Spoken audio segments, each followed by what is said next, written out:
insonlarning xarakteri ham xuddi fasllarga o'xshaydi. Kimdirning xarakteri qishga, kimdirning xarakteri bahorga, kimdirning xarakteri yozga, kimdirning xarakteri kuzga o'xshaydi.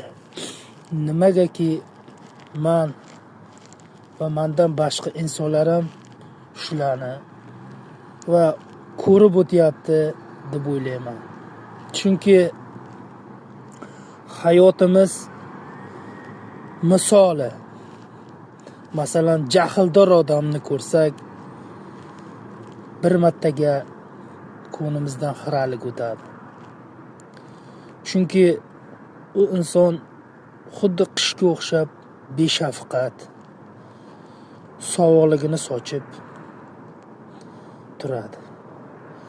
Masalan, yoz yoki bahor faslidagi insonlar xushchaqchaq kulib turadi, odamga xush yoqadi.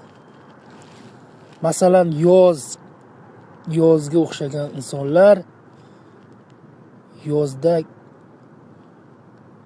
ichidagini, ko'nidagini sochadi, odamlarni xursandchilikka eltadi. Va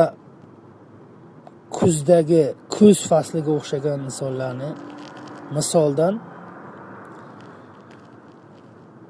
xafachilik, xafadar, salga ko'ngli o'ksib qoladi. Insonlarni xuddi kuz fasliga o'xshatib boraman. Chunki nima uchun? Shu kuz fasliga o'xshagan insonlar juda ham ko'p. Chunki kuz faslidagi insonlarga o'xshagan inson ularga qattiq gapirib bo'lmaydi. Xuddi yaproqlarga o'xshab, barglarga o'xshab xuddi to'kilib qoladi. Endi o'zimni aytadigan bo'lsam, men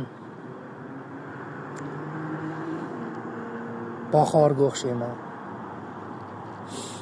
Kim nimaga o'xshashini o'zi kommentariyaga yozib qo'ysin.